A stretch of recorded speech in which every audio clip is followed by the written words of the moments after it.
Bollywood ಗಾಯಕ ಸೋನು ನಿಗಮ್ ಕನ್ನಡಿಗರನ್ನ ಕೆಣಕಿ ವಿವಾದವನ್ನ ಸೃಷ್ಟಿಸಿಕೊಂಡು ಕನ್ನಡಿಗರ ಕೆಂಗಣ್ಣಿಗೆ ಗುರಿಯಾಗಿದ್ದು ನಿಮ್ಗೆಲ್ಲರಿಗೂ ಕೂಡ ಗೊತ್ತಿರುವಂತ ವಿಚಾರ.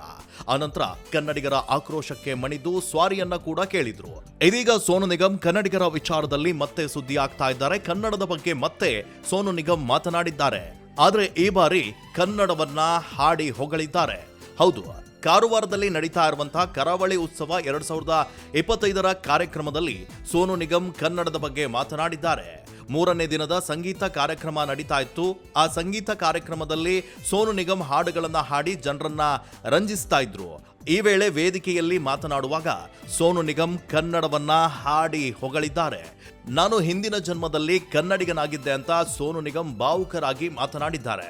ಅಲ್ಲದೆ ಕಳೆದ 20-25 ವರ್ಷದಿಂದ ಸಾವಿರಾರು ಹಾಡುಗಳನ್ನು ನಾನು ಹಾಡ್ತಾ ಬಂದಿದ್ದೇನೆ. ಕನ್ನಡಕ್ಕೆ ಒಂದು ವಿಶೇಷ ಸ್ಥಾನವಿದೆ. ನಾನು ಇಷ್ಟು ಒಳ್ಳೆಯ ಕನ್ನಡ ಹಾಡುಗಳನ್ನು ಹಾಡುವ ಅವಕಾಶ ನನಗೆ ಸಿಕ್ಕಿರೋದು ನಾನು ಯಾವುದೋ ಜನ್ಮದಲ್ಲಿ ಕನ್ನಡಿಗ ಆಗಿದ್ದೆ ಅನ್ಸುತ್ತೆ ಅಂತ ಹೇಳಿದ್ದಾರೆ. ಅಲ್ಲದೆ ಮುಂಬೈನಲ್ಲಿ ವಾಸವಾಗಿದ್ರು. ಕನ್ನಡ ಹಾಡು ಹಾಡುವಾಗ ಶಬ್ದಗಳ ಅರ್ಥ, ಭಾವನೆಯ ಅರ್ಥವನ್ನ ಮಾಡಿಕೊಂಡು ನಾನು ಹಾಡನ್ನ ಹೇಳ್ತೀನಿ. ವೇದಿಕೆಯಲ್ಲಿ ಕನ್ನಡ ಹಾಡು ಹಾಡುವ ವೇಳೆ ಉಚ್ಚಾರ ಅಥವಾ ಭಾವನೆ ಏನಾದರೂ ತಪ್ಪಾಯ್ತು ಅಂತ ಹೇಳಿದ್ರೆ ದಯವಿಟ್ಟು ಕ್ಷಮಿಸಿ ಅಂತ ಕೂಡ ಸೋನು ನಿಗಮ್ ಕೇಳ್ಕೊಂಡಿದ್ದಾರೆ. ಅಲ್ಲದೆ ನನ್ನ ಬಳಿ ಸಾಕಷ್ಟು ಹಿಂದಿ ಹಾಡುಗಳಿದ್ದಾವೆ, ಸುಮಧುರ ಕನ್ನಡ ಹಾಡು ಕೂಡ ಇದ್ದಾವೆ.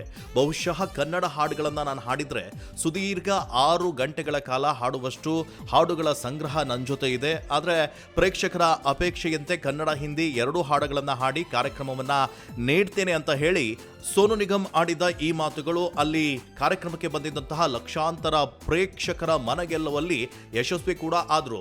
ಕಳೆದ ಏಪ್ರಿಲ್ ತಿಂಗಳಲ್ಲಿ ಬೆಂಗಳೂರಿನಲ್ಲಿ ನಡೆದಂತಹ ಒಂದು ಕಾರ್ಯಕ್ರಮದಲ್ಲಿ ಗಾಯಕ ಸೋನು ನಿಗಮ್ ಕನ್ನಡಿಗರನ್ನ ಪಹಲ್ಗಾಮ್ ಘಟನೆಗೆ ಹೋಲಿಕೆಯನ್ನ ಮಾಡಿದ್ರು. ಅದಾದ ನಂತರ ಸಾಮಾಜಿಕ ಜಾಲತಾಣ ಇರ್ಬೋದು, ಕನ್ನಡ ಪರ ಸಂಘಟನೆ ಇರ್ಬೋದು, ಸಾಕಷ್ಟು ಜನ ಸೋನು ನಿಗಮ್ ವಿರುದ್ಧ ಆಕ್ರೋಶವನ್ನ ಕೂಡ ವ್ಯಕ್ತಪಡಿಸಿದ್ರು. ಅದಾದ ನಂತರ ಸೋನು ನಿಗಮ್ ಕ್ಷಮೆಯನ್ನ ಕೇಳುವಂತ ಕೆಲಸವನ್ನ ಮಾಡಿಲ್ಲ. ತಕ್ಷಣ ಚಲನಚಿತ್ರ ವಾಣಿಜ್ಯ ಮಂಡಳಿ ಎಂಟ್ರಿ ಆಗುತ್ತೆ.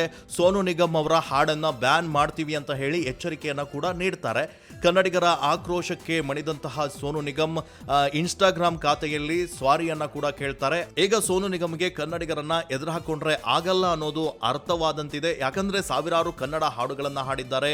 ಕರ್ನಾಟಕದಲ್ಲಿ ಸಾಕಷ್ಟು ಸಂಗೀತ ಕಾರ್ಯಕ್ರಮಗಳನ್ನ ಕೂಡ ಮಾಡ್ತಾರೆ. ಇದರಿಂದ ಅವರಿಗೆ ಲಕ್ಷಾಂತರ ರೂಪಾಯಿ ಆದಾಯ ಬರುತ್ತೆ. ಮೆಚ್ಚುಗೆಯ ಮಾತುಗಳನ್ನ ಆಡ್ತಾ ಇದ್ದಾರೆ. ಕನ್ನಡಿಗರನ್ನ ಎದುರು ಹಾಕೊಳ್ಳುವಂತ ಕೆಲಸವನ್ನ ಮಾಡಬಾರದು ಎನ್ನುವಂತ ಆಲೋಚನೆಯಲ್ಲಿ ಈ ಒಂದು ನಿರ್ಧಾರವನ್ನ ಕೈಗೊಂಡಂತಿದೆ. ನಿಮ್ಗೆ ಈ ಬಗ್ಗೆ ಏನನ್ಸುತ್ತೆ? ಸೋನು ನಿಗಮ್ ಕನ್ನಡದ ಬಗ್ಗೆ ಆಡಿದ ಮಾತಿನ ಬಗ್ಗೆ ನೀವೇನು ಹೇಳ್ತೀರಾ? ಕಮೆಂಟ್ ಮಾಡಿ ತಿಳಿಸಿ.